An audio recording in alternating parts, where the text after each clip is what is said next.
And now let's move on to another very interesting topic of the day. It's digitalization and maritime technology. Blue technology is the advanced technology sector of the maritime industry, which drives innovation across emerging markets of the blue economy. It encompasses a wide spectrum of industries from marine-based biomedicine and ocean-based sensor technology, to clean power, to marine vessels and marine clean technology. Artificial intelligence and machine learning platforms can perform incredibly sophisticated tasks, from predicting the effect of climate change on fish stocks to optimizing shipping routes and inventory. Well, IA-driven inventory management platforms alone could save retailers billions and billions of euros. We cannot imagine the world without the internet right now, without the IT platforms, data analysis, using artificial intelligence solutions. These are our tools for more efficient, competitive work. More than 20 programs have been implemented in the port of Klaipėda, which allows saving time, costs, and the use of energy resources in development of business. A remote entry system for ships has been installed, thanks to which the amount of the greenhouse gas emissions in port shipping is reduced. All this is developed by the IT community. And more about the innovations and efficiency will talk our next speakers, and I would like to introduce Agnė Vaiciukevičiūtė, Vice Minister of Transport and Communications of the Republic of Lithuania. Previously, she worked as a Vice Dean for Strategic Partnership of the Faculty of Business Management at Vilnius Tech. Agnė's career has taken her to 4 continents, including North America and Australia, where she worked as a researcher at the Center for European Policy Analysis, Washington, D.C., and Australian Science Council Competence Center, Sydney, Australia. She has a PhD in social sciences, economics, from Vilnius Technology. She will talk more about the Lithuanian transport sector, transition to blue-green logistics, digital transformation, and other relevant innovations. Agnė? Good afternoon. Can you hear me? Nice, very good. So thank you very much for the organizers, for the ambassador, for everyone who creating such a nice platform to discuss about the issues, challenges, and opportunities of our near future. Always when I'm here in Klaipėda, I'm very happy, because this is the only one time when I had an opportunity to sit, slow down, and listen to others. So I'm very, very happy that I had a chance to listen to the previous discussions, and I will have more comments on that a little bit later. But before entering into digitalization and what the blue economy from the transport sector look like, I think what is very important to highlight, even if it's well-known now, what is the current situation, what is the status quo of transport sector in general in Lithuania. And I have one very informative slide like right here. And this is the numbers from the first half of 2022. And as you can see, the 2 main transport sectors that were affected by the Russian war in Ukraine and by many other global challenges we have right now are seaport cargo decreases by 18%, and transportation by railways obviously decreased by 33%. So what we see right now that it is quite challenging situation where the digitalization and Green Deal is the only one answer to enhance competitiveness of Lithuanian transport sector in general. But by saying what is challenging right now, I think it is worth to mention that we do have increasing cargo transport by air. which is also very important, and we see that the passengers are coming into the same quantities that it was before COVID pandemic situation. And the other very important part is increasing transport service exports by 10%.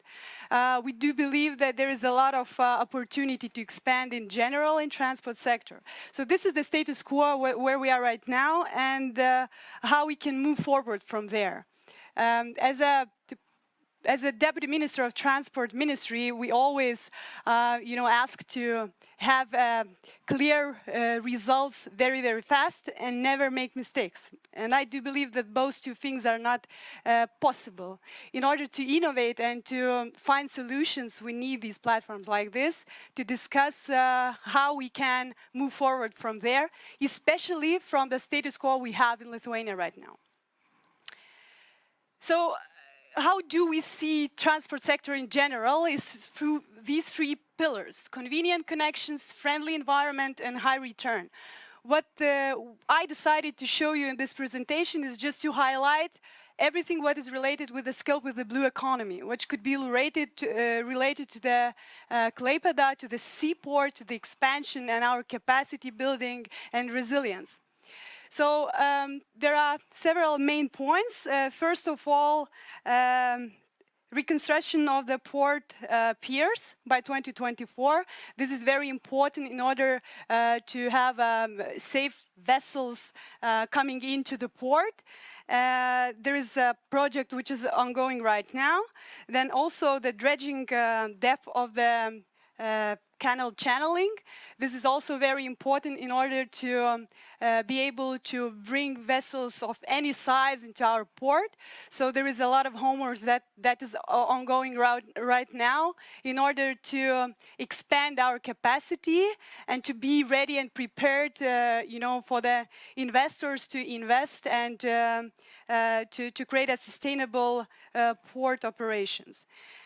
And also, the third very important part, which I will explain a little bit more later on, is huge. Our project is development of southern part of Klaipėda Seaport, which is also ongoing. Those huge procedures which were discussed here in the discussion session, overcoming huge procedures which needs to be done in order to expand the land for 100 hectares and to create more opportunities for the seaport and for other investors to be here in Lithuania. Also, the other very important thing, in order to create a blue economy and to create more economy, highly skilled jobs in Klaipėda, we do need to look into railways as well. It is really important to create the gauge between Kaunas and Klaipėda, and I will tell you a bit more about that also in several slides. The other very important pillar, and I think this is the focus why we are here today, is that we are worried of our environment. There is a huge shift in transport system that the whole Europe and the whole world is overcoming right now. And because of these geopolitical issues that we are having right now, we do see that transition will be even faster. And I think that governments are prepared to do everything what is in their place to move forward and faster as it is possible. And there are some key goals and numbers, which is also kind of guidelines for us. It's a greenhouse emissions reduction by port in 2030. Also, just recently in 2021, there was a Green Port Concept Action Plan accepted. And obviously the plan is for 10 years, and the idea is to fulfill all the measures in that plan. And I think the third part, which is not needed to explain itself even more, we had all the panels and discussions and presentations about that. So 700 megawatts power of the Lithuania offshore wind farm to be built by 2030. And even if it's under Energy Ministry supervision, but obviously it touches upon all ministries, upon all sectors, and we do believe that Lithuanian Seaport has a lot to offer, to help and to develop in order to help to reach this middle point and then later on to build up on that even more. And high return, transport sector as always focuses also on high returns. In general, transport sector is the third biggest sector in Lithuania and generates around 12.3% of GDP. So this is also very important to take into consideration and create not only efficient and green solutions, but to create economic logic which would be very beneficial for the country as well. And also, next to high return, I added one very important thing, and I would like to come back a bit to the conversation which was held right here. And as I understood, the question was what can be done in 1 year. So I would like just to mention that at this point, there is a preposition of investment already in place. So Lithuania and the port already knows its advantages and the places where it needs to improve. And we immediately are trying to find the ways how to improve the seaport side for investors to come. And this is very closely related as well with the offshore wind power, the whole ecosystem and development which we're all expecting here right now. So what we're doing right now, we're finalizing the proposition solution for the investors and trying to see what we can do better to attract them more. And of course, I heard that there is not always enough of ambition. So I would say that we do believe that ambition is right there. Klaipėda region as a leader of the blue economy in Baltics. This is not ambitious for us. It's included into Lithuanian plans. It's the only one way to go forward. And we do believe that we already have the feeling that we can be those leaders in the offshore wind power farms as well. And finally, what is also really important and where we touch upon digitalization processes. Lithuania is working a lot on creating 5G connectivity through the whole country, and we're investing a lot of money to do so. When we do speak about technologies and innovations in the seaports, in the systems connecting vessels with the seaports, with alternative fuels and solutions, we always use internet. And we need to have very credible and strong internet connections in order to build up on that very exceptional solutions for our port. So it's of course not including only ports in general Lithuania, but Lithuania is working on that. And I think that for the next several years, we will do that very, very extensively. So now a little bit about how we will enhance diversification of seaport activities and sustainable development. We are planning to expand our southern port by 100 hectares. This is a huge opportunity to expand and use it for the marine engineering industry as well. So one thing is to diversify by markets. Another thing is diversify by services Seaport is giving. And this is our proposition of how Lithuania can diversify their activities and be a part of it as well. Another part, I will not stop here, 700 megawatts installed capacity. The ambition is 25% of the current Lithuanian electricity demand to be produced by the park. As well as greening port. The second pillar, which I mentioned, is very, very important. And for that reason, our seaport is created a green port concept in 2021. And it is corresponding together with the requirements of the European Union. This is also very important. Lithuania works in a huge group of countries which are still deciding on the alternative fuel directive, which is basically a key element for the countries and green transformation. So there is still debate on some measures, terms, and so on. And at some point, if something is quite clear already in the road transport, for example, so there is a lot of questions in the sea transport, vessels, ships, and so on. But from the Norwegian experience, we saw that there is a lot of going on there. And I think that I will also correspond with colleagues that the only one way for Lithuania to be a part of it, to be a part of these value chains. And I think that this is quite an extensive solution for Lithuania. As I mentioned, European Green Deal is one of the most important things which we are planning accordingly. I know that it's quite funny when you plan till 2050, but I heard so many prelegents who spoke here and mentioned whatever you want to achieve in 10 years, you need to do it right now. So I think we are informed group here who understands that alternative fuels are a very specific topic. And depending on the transport structure and transport mode, the solutions are not yet there to use for commercial reasons. So therefore, the beginning is quite slow, and countries need to invest into first solutions there. As I mentioned, the other very important part of blue economy is to create a gauge to line from Kaunas to Klaipėda. This will connect Vilnius, Kaunas, and Klaipėda with the whole Western Europe. And it will be a huge part of blue economy in Klaipėda port as well.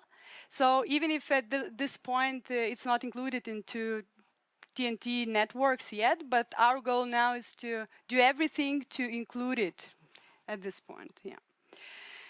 I even included Lithuanian road carriers provided servers across Europe because, as you know, Lithuania is one of the leading in this area as well. And this is closely also related with the potential in the Seaport side as well. We do see now that around 50% of cargo comes to the port by railways. So all the others are still coming by the trucks and carriers. So we do believe that this is also a potential which could be used in the near future. But obviously the idea is to enhance cargo on railways to the port. The other part, blue economy. I think everybody spoke about different parts of it, about energy, renewable energy, but what is really, really important, people. And blue economy is also related to tourism and to abilities to access Lithuanian seaport very easily. Lithuanian ports are connected through Vilnius, Kaunas, and Palanga, which is very close to Klaipėda. And I think this is also very worth to mention the resilience of our passengers and the possibilities that lies there as well. Lithuania is ready for 5G. As I mentioned, Lithuania is already investing 80 million to 5G connections. And we do believe that through the next several years, till 2025, all country will be covered by 5G network. Sometimes when I speak about 5G, people are quite skeptical because they do not see what the value will be from it. But when we speak about digitalization and technologies and IoT technologies, we need 5G. And Lithuania at this point is already at the edge of huge transformation. Just recently this month, all the operators finished their auctions for the frequencies for the next 20 years and will be able to extensively implement it for the next 2-3 years. So we will see visibly with our eyes a huge change in our connectivity side for the next 3 years. Finally, what is very important, and I will explain a bit into details, is a sandbox initiative, which we will lead at the end of this year. This is 24.5 million euros dedicated for the innovations on the different sectors based on 5G technologies. And this is the place where we specifically focusing as well on Seaport innovations or collaboration together with businesses to test new technologies in the Seaport, in the other industries as well.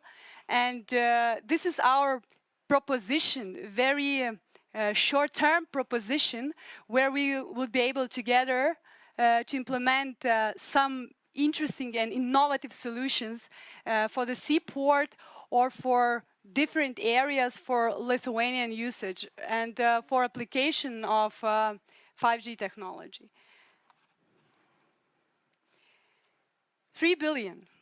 People like to hear how much, what is the budget of the ministry of the sector to invest in.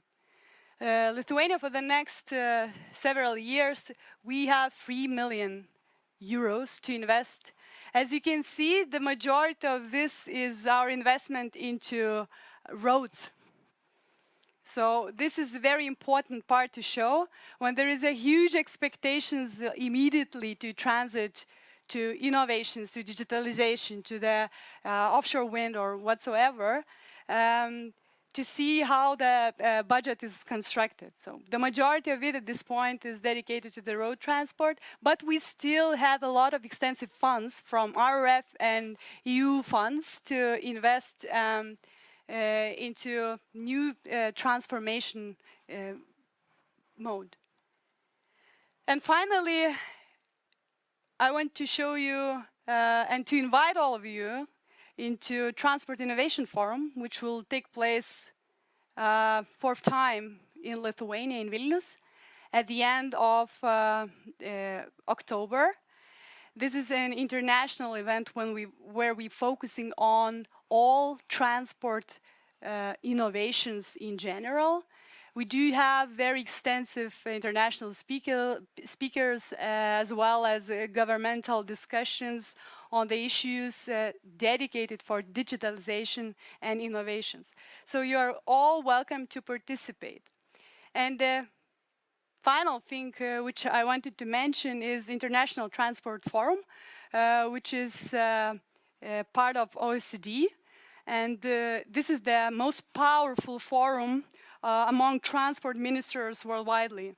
And Lithuania will lead this organization in 2024.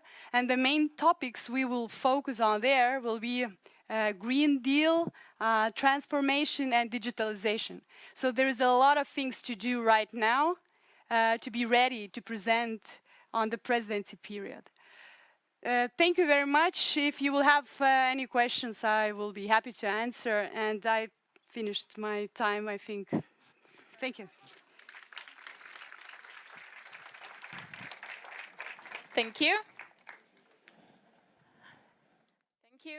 And I would like to invite right now my dear, dear colleague from Klaipėda State Seaport Authority, the head of Information Development Department, Algimantas Žygus, who has over 20 years of experience in developing and maintaining the IT systems of the port. Biggest achievements in creating port community systems. He will talk about port digitalization for efficiency and competitiveness. So the floor is yours. Thank you. Good afternoon, dear ladies and gentlemen. So before I will focus on our digital experiences, some words about port itself.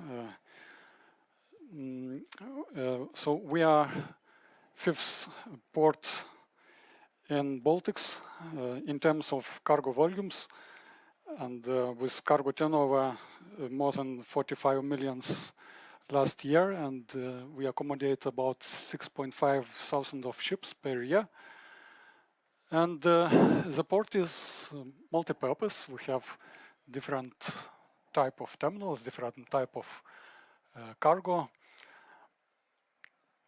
And we operate in close relations, in close neighborhood with neighborhood ports and in big competition with those ports.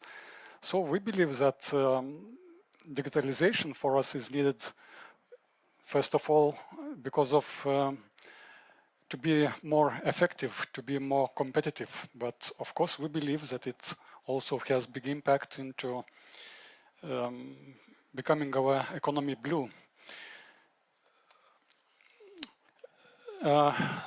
Since establishment of Klaipėda State Seaport Authority in 1990 year, first decade was an era of physical exchange of documents and port facilities had been developed in a rapid and at that time port managers understood clearly that not only the physical infrastructure should be developed, but also virtual infrastructure and systems for port community. First attempt to digitalize port processes took place on 2001 when we introduced information system LIS. It's a kind of port traffic management system. And several years later, we supplemented it with specialized module, software module for ship agents to declare ships online. And it took place even 5 years before European Parliament issued a directive for electronic formalities in European seaports. Then we had a big step ahead on 2010, introducing specialized system for port community for cargo handling processes,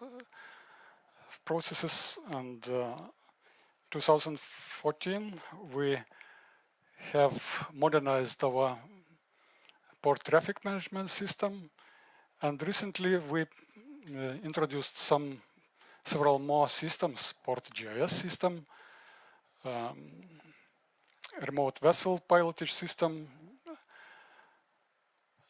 So it was small evolution, and some words about these bricks of our port community system. It's about KIPIS system. We started to develop it in 2005. It was a very ambitious project at those times because not from technological point of view, but we had to bring community members, industry members to the round table and to start to talk between each other, because those companies are first of all competitors between each other. And we started to talk with customs, with authorities, like a partners, not as supervisors, and we had to agree on common ways of, common manner of our work in the port.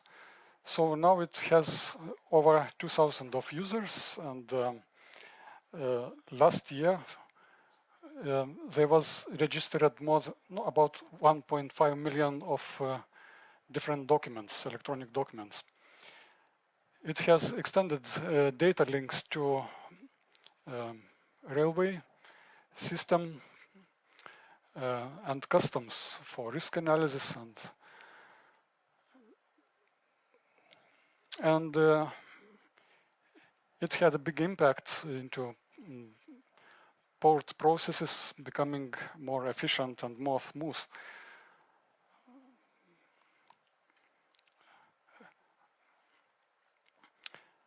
LUVIS, it's a port traffic management system for harbor master office and for ship agents. It has a lot of electronic services for ship agents, and also facilitates more faster ship clearance and transparent process with customs and other authorities while clearing ship visits.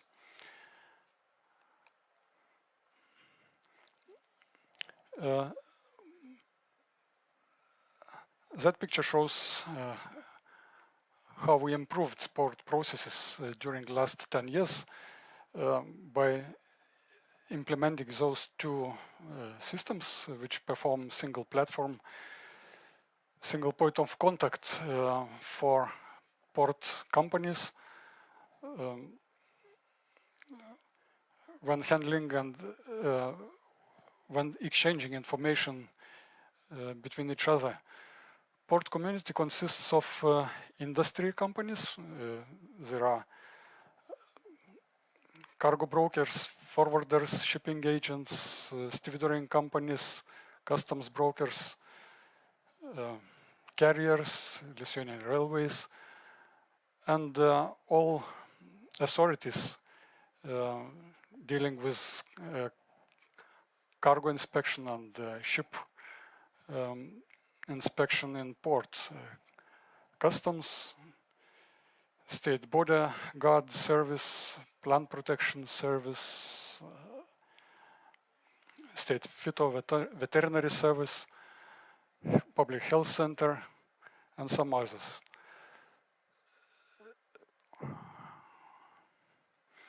The platform itself not only improved data exchange, not only switched to paperless mode of communication, but also improved port processes itself, because when you have information in advance, and if you have full information, you can perform fast and for example, to carry out risk analysis before ship arrives to port, to prepare cargo handling facilities when you know that the train with your cargo is on the border with Belarus, because we have good connection with railway system. So it's time, money, efficiency. Port GIS, it's a GIS, Geographical Information System, platform where we have a lot of spatial data in one platform. It's very useful for various departments within Port Authority to exchange information. There are over 60 different layers of information. For example, there you can see the location of dangerous cargo. You can click on some object and have detailed information about volumes of cargo and so on. Some cargo is on a moving ship, and so it's only one layer of information reflected in this picture. We also are proud of recent development of our engineers, which modernized pilotage system, and this innovation allows pilots to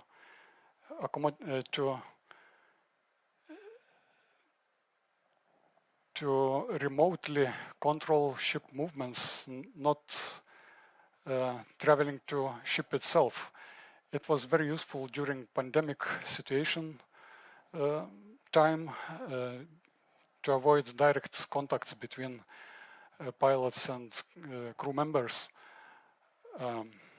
But also it is very useful in bad weather conditions when it's dangerous for pilots to travel, to climb to the ship in an open sea.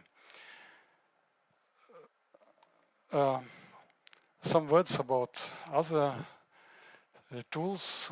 Harbour Master has a lot of tools digitalized to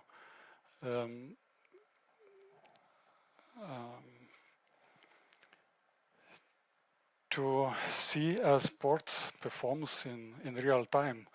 Various sensors, radar station, AIS, meaning automatic identification system of ships, weather level sensors, port waters, current profilers, weather stations, oil product spill sensors, oil quality monitoring stations, and of course CCTV video surveillance cameras, which we have a lot of them, over 40 pieces.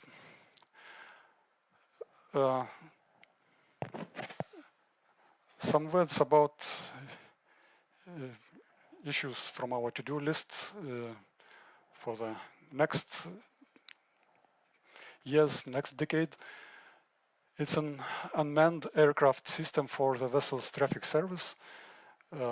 It's a next step on using this pilot-link system. We are going to develop a specialized drone system to bring equipment to the ship, which is approaching port premises, to have a remote assistance from pilots. This project will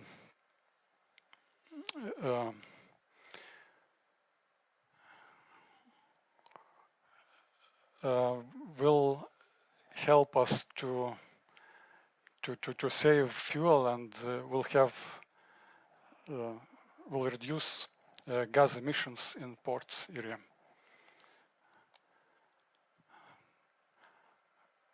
We started to study feasibilities for port digital twin,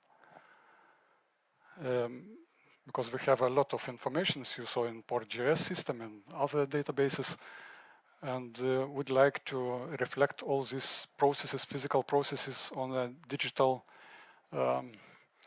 3D model of port.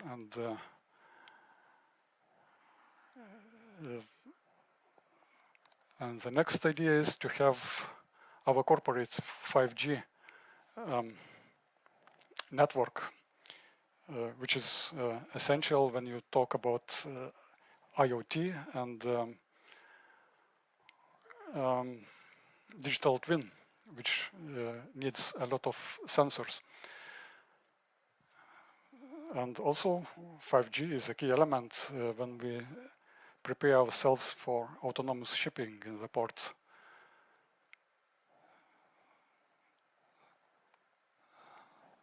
So that's all for my presentation. Thank you.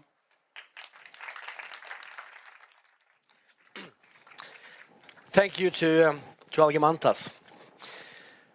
DNV, or the Norske Veritas, is a big company in Norway and indeed around the world. They are in some 100 countries plus. They were established in 1864 in Norway. They've been operating in China since 1888. They have some 12,000 employees, and they do ship classification and things like that. I'm sure you know them, the Norske Veritas, DNV. One of these 12,000 people is Pavel Grobelny, who is now coming on stage. Now this guy, he knows everything about steel and iron, I have understood. Not only do you know them as a professional, but he also does the kettlebell thing. You know, I am so impressed when I see people do kettlebells. But as any Iron Man, he also has a soft side. So this is the first man I've ever seen, and woman I've ever seen, posting on LinkedIn that you have 2 cats and 1 dog. Yeah, that's part of my family, actually. That's part of your family? Yes. So, Pavel, the floor is yours. Hello, good afternoon, everybody. It's a great pleasure to be here. I'm very impressed of previous presentations, and I hope that the next speaker can say the same. My name is Paweł Grobelny, I work in DNV Poland, and today I would like to share with you some ideas on ways to innovation in the blue economy. But let's start with a question. What do Leonardo da Vinci, Bill Gates, and Madame Curie have in common? They all are probably among the best and well-known innovators in the world. And probably you're wondering what my face is doing there. Well, the truth is that there could be a picture of each of us. I've been working in maritime and offshore industry for more than a decade. On the course of these years, I was involved in several innovation projects. And I know that innovation does not always mean reinventing the wheel. Sometimes making it better step by step is good enough. I know that there are a couple of definitions of innovation, but if you'd ask me to mention 3 key points of innovation, I would say that this is problem solving, creating value, and making good better. Why is innovation so important? Well, this decade is called Decade of Transformation. And innovation work is a huge part of this transformation.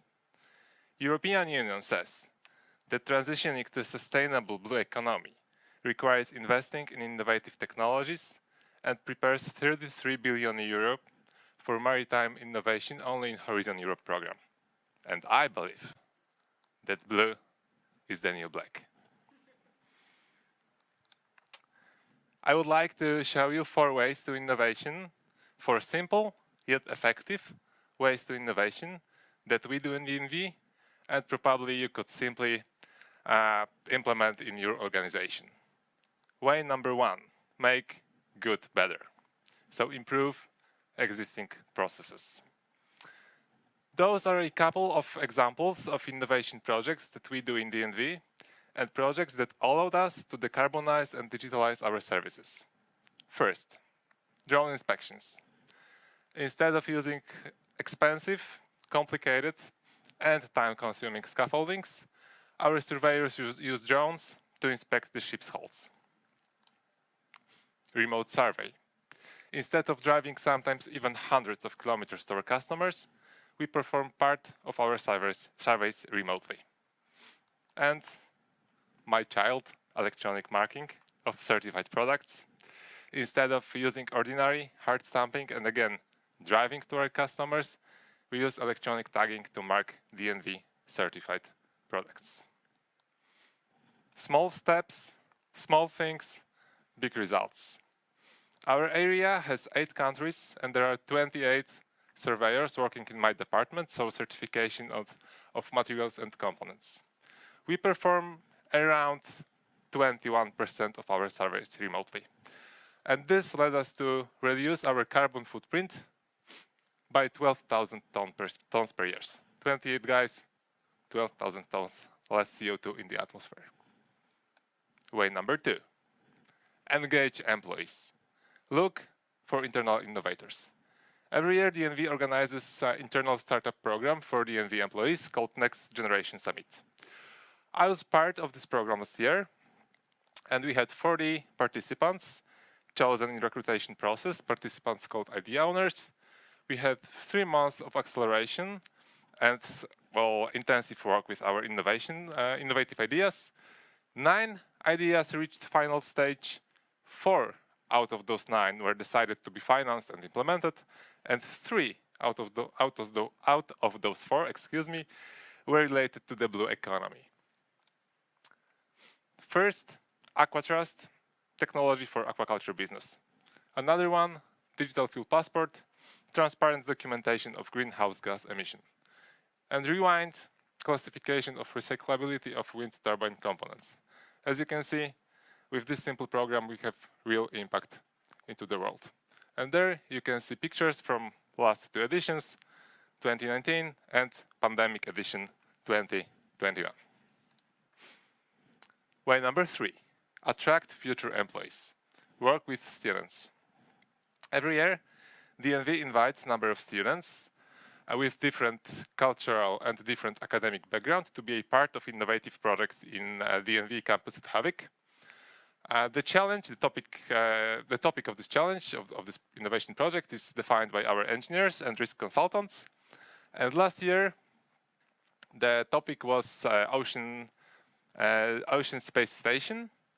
So the station that will be able to provide food, green energy, waste treatment, and any other technology needed to the world's biggest societies. And they finished with a project called Synergy. So the recycled semi-submersible station platform that is able to provide all the demanded things to the society. Another examples from some previous years, GDI, offshore production of renewable hydrogen, flow, 2021, analysis of floating offshore winds and defining of key points for society, business and technology, and how to make it successful in 2040, and see through 2017, smart technology for aquaculture business. This one is interesting. Way number 4, work with other organizations and local society. Maybe some of you are familiar with URBACT, European Union project, and part of it called Blue Act, which is focused on blue economy. Blue Act is transfer network between European port cities, aiming to share good practices in terms of blue economy entrepreneurship. The project is following successful Piraeus Blue Growth Initiative, a competition and acceleration program for business and creating new innovative solutions and workplaces in the blue economy sector. The second wave is going this year, and City of Gdańsk is part of this second wave. And in this wave, we have URBACT local groups in each partner cities. In Gdańsk, we had so far 6 URBACT local group meetings. The next open meeting will be on 4th of October. So if you would like to join, you can do it online. Just contact me after my presentation. And we had 5 transnational meetings so far, so meetings of partner cities. What is URBACT local group? Actually, in Gdańsk, we created a group consisting of representatives, organizations, related with sea, maritime and offshore industry. We had representatives of business, academia, local government, NGOs and media, and Starter, so Gdańsk Entrepreneurship Incubator, was our host. Main goal of the group was to define main areas that we find challenging in our area of Gdańsk. We defined 4 areas: education, energy, ecology, and information. We got 10 really interesting applications from students, NGOs, solopreneurs, and also startups and well-developed companies.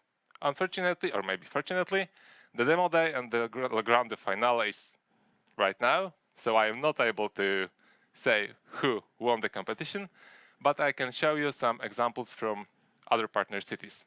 Bonbon from France, from Boulogne-sur-Mer.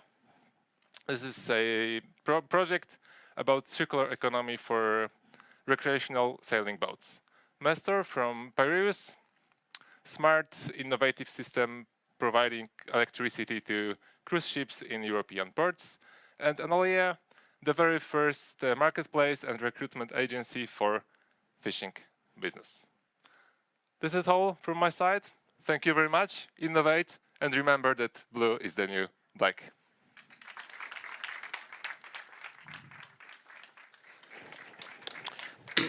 Thank you, Pavel. So my blue suit is the new black suit. That was interesting from a DNV perspective. I have seen many DNV presentations, but this one was quite unique. Now, the next speaker we are having on stage is a woman I have known for many, many years. And actually, she was here last year in person. We had 8 Norwegian speakers last year, 2 in person, 6 online. And Kristin was here in person, and she was happy to come back when we asked her. She is a woman who grew up in the maritime industry. Her father was a sea captain in Hög. She was with him several times on ships. Hög is the same company that has Hög LNG Independence. And then she has been doing a lot of stuff. Her CV is very long.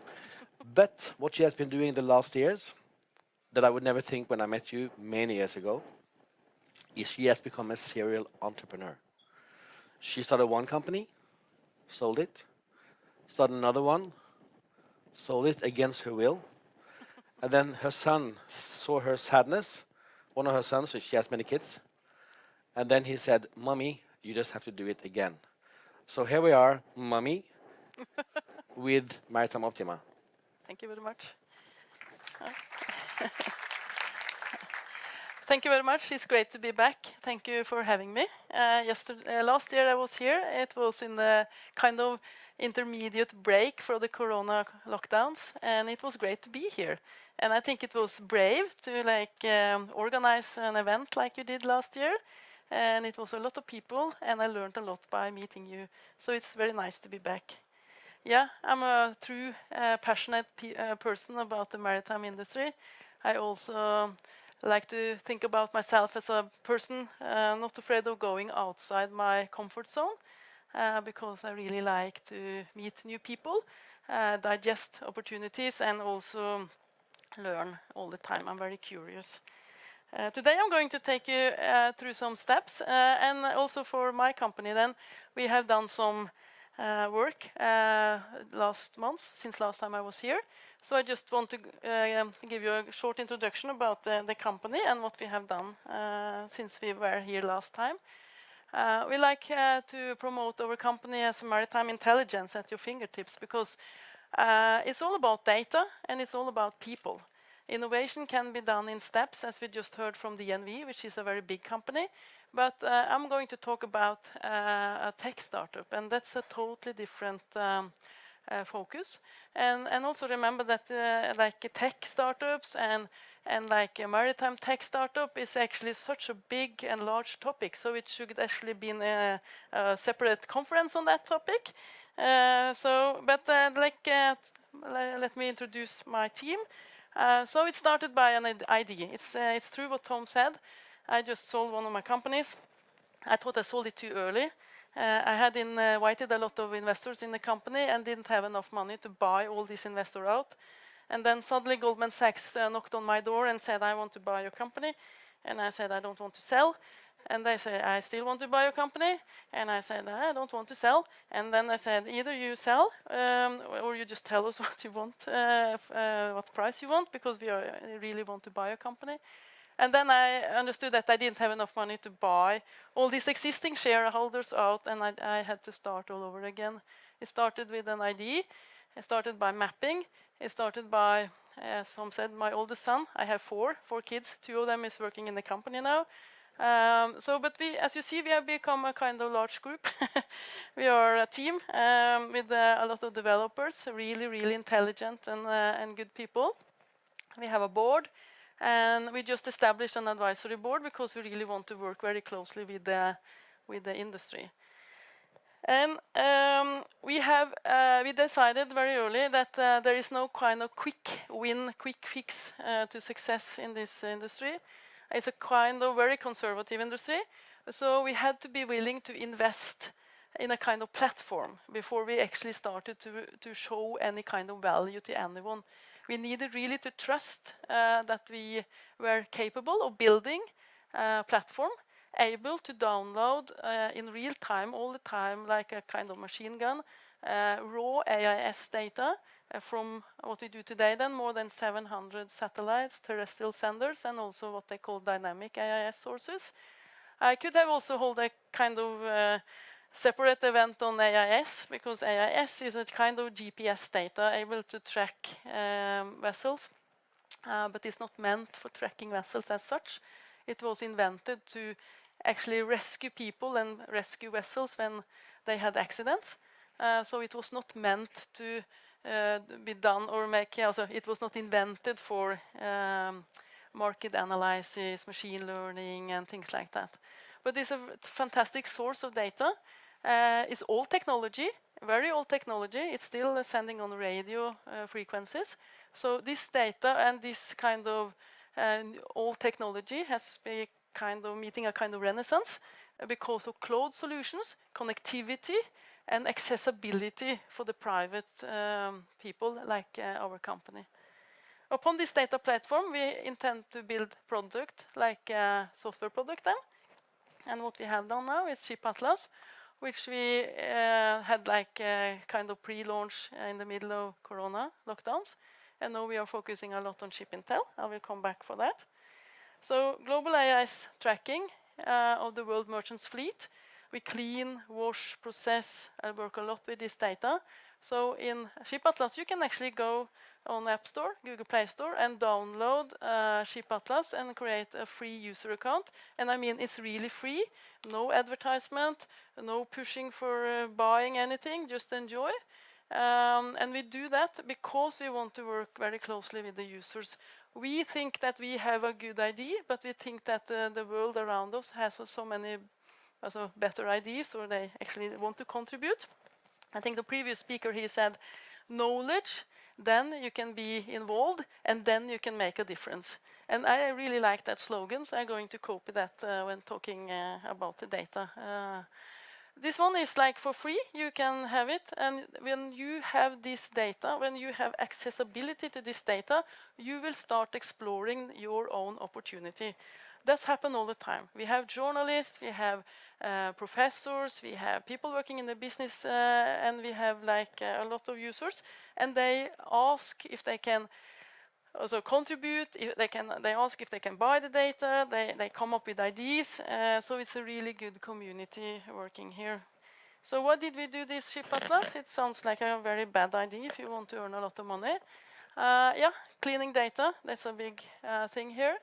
And we also wanted to work closely with the users, as I mentioned. We have already built a pipeline for both of the products that we have launched now. Ship Intel is also kind of launched, but we relaunch it now in the beginning of October. We have recruited and trained a team. And we also have built a kind of company brand. Today, Ship Atlas is a standalone product. It gains revenue. It's growing very, very quickly. It's actually kind of happy story already. So I'm quite proud of actually standing here representing the company. Last year, I showed this slide, but I didn't have the September 2022. So we are growing with very, very, very fast. We are growing. The last 8 months, we have actually converted like an increase every month to month, like a 35% increase in paying customers, which is quite a lot. And today, we, well, sitting here in the room, a big ship owner, double hull tankers, signed up for a lot of seats in the Ship Intel, which I think is fantastic, because they didn't like the software, and the guy working there, he said that this was just a stupid idea, and now he's a big customer of us, so I think that's a very good sign that he liked it. This is actually a story about passion, hard work, and willing to invest in your own idea and to work together with other people. Today you find a lot of greetings and stars and etc. on all platforms about the product. We didn't have anything to show last year, so this is a kind of expansion. But before we started the company, I did a lot of mapping. And of course, if you go into an industry and you can look into it with a bird perspective and you can see, oh, this is a land of opportunity. Nothing is happening here. They work as they did 15 or 20 years ago. So this industry is out for a revolution. But before you start then digesting the industry, you also need to understand why things are working as it does. This is a slide presenting different type of shipping markets, different type of vessels. So between those vessels or between those markets, there are very, very big differences. So when we start about the middle one, a liner, it's like a bus. It's a regular trade. They go to regular ports. You don't have any kind of big changes in one port from another. You know exactly how many cars and containers you're going to pick up. Everything is ordered in advance. Everyone can order a space on a car carrier or a container vessel or a passenger vessel. The offshore market is very different from the liners. They do field operations, most of them. They service oil fields. And now we have also heard a lot about wind, which is the new kind of oil. And then you go to this kind of tramp or bulk market, which contains about tankers, dry cargo, LNG and LPG. And during the last year, Putin helped us to push up the freight rates for both the LNG and the tanker vessels. And all these different vessels are also organized differently inside their organizations.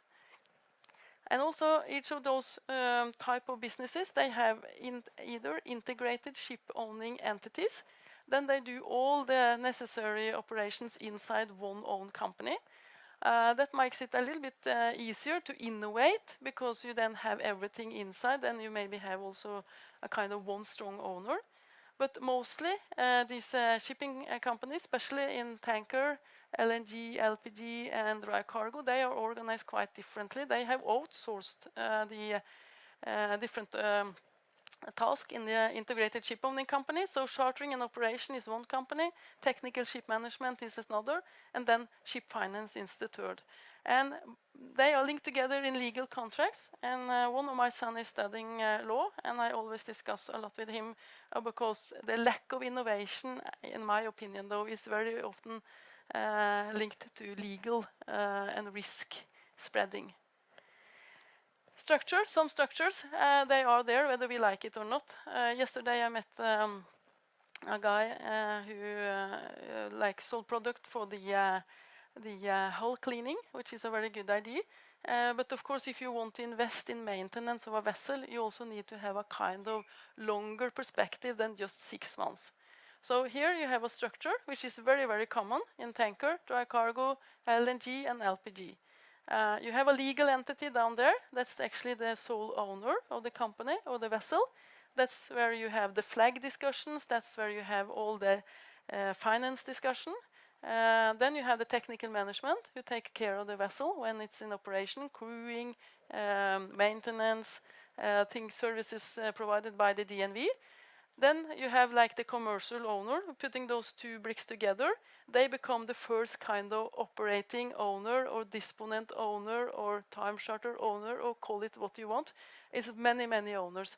When I trained the programmers in our company to make a template for all this technical data that belongs to a vessel, they asked, why do you have so many owners? Why can't you just have one owner?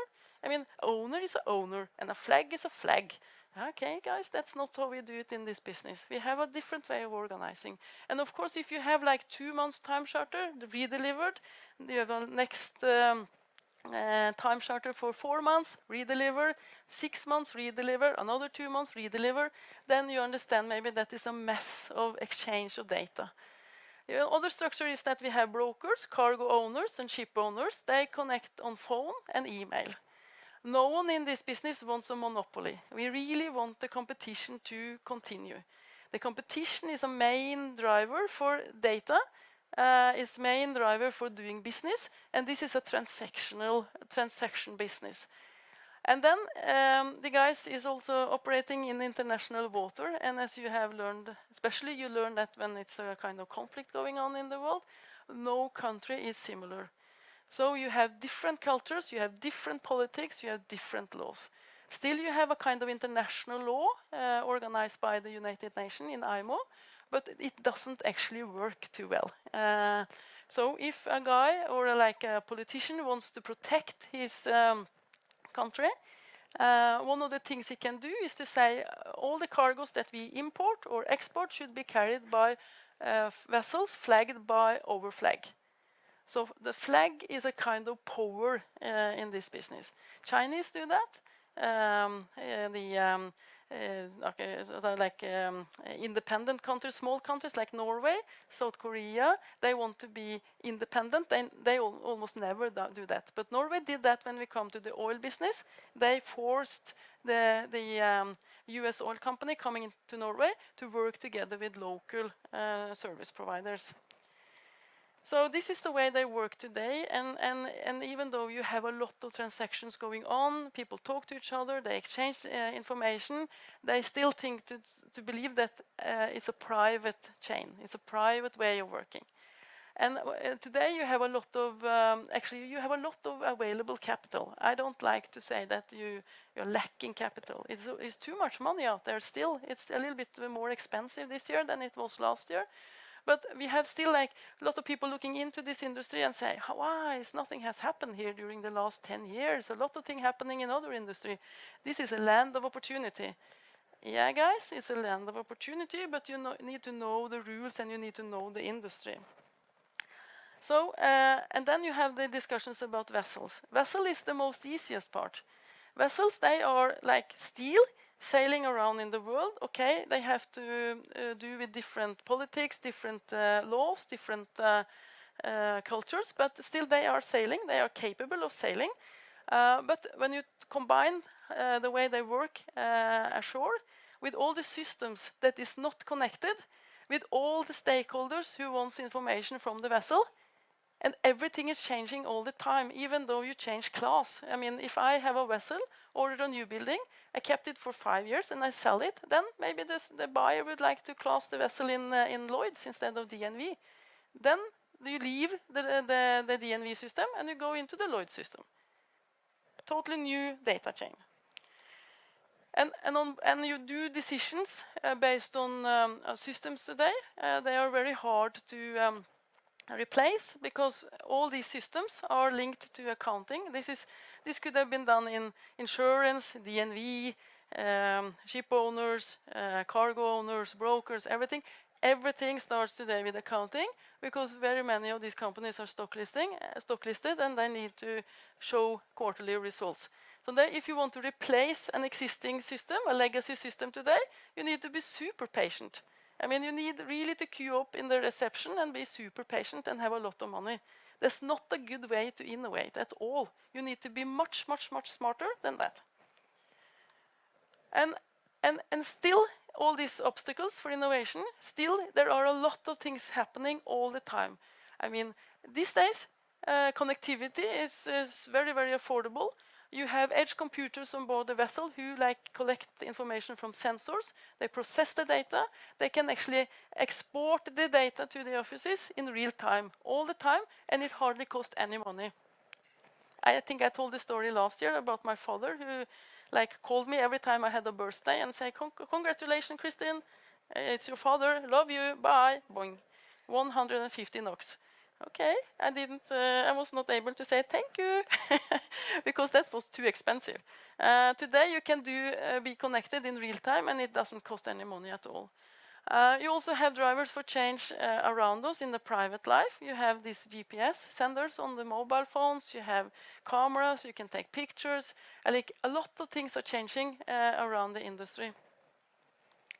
3 Digi Amigos and how to change in a conservative industry. So you might have seen these friends before, but okay, we can start here. Digitization. Digitization. What is that? I mean, digitization. An example of that is actually remove paper and make a PDF. A PDF attachment to a mail is a way to improve efficiency. Instead of filling in the questionnaires, which I did in the 90s by hand every time I fixed a vessel, you can do that in a PDF. Download it and then just change some parts of it and then upload a new PDF and attach it to an email. Then you can move on to digitalization, which is a kind of new processes, more efficient maybe. Talking about storage in cloud for sharing. If you walk away from on-premises servers, you can actually then start working in a more efficient way. You can log in on any devices, you can share, you can work in team, etc. And then you have digital transformation, which is a totally different ballgame. I mean, then you are talking about really getting rid of existing way of working. It's all about people. It has nothing to do with technology. It's all about people, attitude, and willing to change. The third one is actually more about new education, a kind of new way of working together. Challenge yourself to work together with people which are totally different from yourself. In the box number 3, you need engineers working together with lawyers, with maybe psychologists, with a very, very mixed type of people. Then you can actually challenge yourself and build new value change. The last one, I don't think I will be old enough to take part of in the shipping industry. Sorry to say that, but things takes time. You have a lot of things happening around us, as we talked about. You also have the technology is there. So this is something you could have done today. But why isn't it done? Mostly because of people's resistance to change. if this was going to be implemented, a lot of people will be made redundant, and they had to go and search for a new way of education, work differently. They could still be involved in shipping, but they would do different tasks. How to change a conservative industry? I think access to data is super important. We can talk about technology, both software and hardware will of course make a difference, but you don't need to have all this for being innovative, but you need to be curious and you need to maybe know the game, know the industry that you want to innovate in. You need to attract talents. You really need the young people to join here. The old people is good, but to combine it with younger people who see things differently is really good. Join clusters like this. Join meeting places to discuss and to challenge yourself. Startup is a different kind of topic, I will say. Startup, there are many startups. Most of them go bankrupt. The statistic is really hard to beat when it comes to be a successful startup. So startup can be a part of a big company, partly owned by like a DNV or similar. It can be an independent small unit who wants to establish themselves by organic growth. It can be a company owned by venture funds and private equity money. But there are very few companies who reach to the next steps here. But if you want to innovate, if you really believe in what you do, you need to be a stayer. You need to be stubborn. You need to work hard, focus, be able to turn around if you meet resistance, and you have to have the skill of never giving up. I like to compare a tech entrepreneur to be kind of similar to an athlete who wants to win a competition. But in the end, it's actually all about people, and it's nothing about technology. So how do we plan to do it? We need also to build step by step. We need to be patient, but we also need to earn money. And since we have such a tremendous growth, both in free registered users and also now in paying customers, we need to make sure that we build value together with them step by step. So this is our strategy. I'm actually quite confident that we will be able to do this, because no, it's not only me, but we have a lot of people, as you saw. People are embracing this product and the way we are thinking, and they also put a name on the product, and they work together with us. So Ship and Tell is our next product. It will be launched in beginning of October, and here you can actually buy what you need in modules. You don't need to buy everything that people push to sell to you, but here you can actually build your own software. This is a kind of tactic that I think will make Maritime Optima as a company successful, and also that you can download the products in App Store and Google Play Store for free, also this one, start working, and then if you want to, you can buy. We don't push you. If you want to, you can buy. So step by step, being patient, being stubborn, and actually never give up. That's my last sentence, I think. Thank you. Thank you, Kristin. Kristin is all about not giving up, and you are also very about disrupt. So you like to disrupt and never take an answer for an answer, and say why not? And I think the innovation part of you is a very strong part and passion you have. Never giving up, always asking questions. Why do we do it this way? Why can't we do it that way? Never giving up. And by the way, I'm supporting Liverpool, and they also have You Never Walk Alone. So you should be friends with her on Facebook, then you will see a lot of Liverpool stuff. Thank you, Kristin. You will be back on the panel about unicorns later.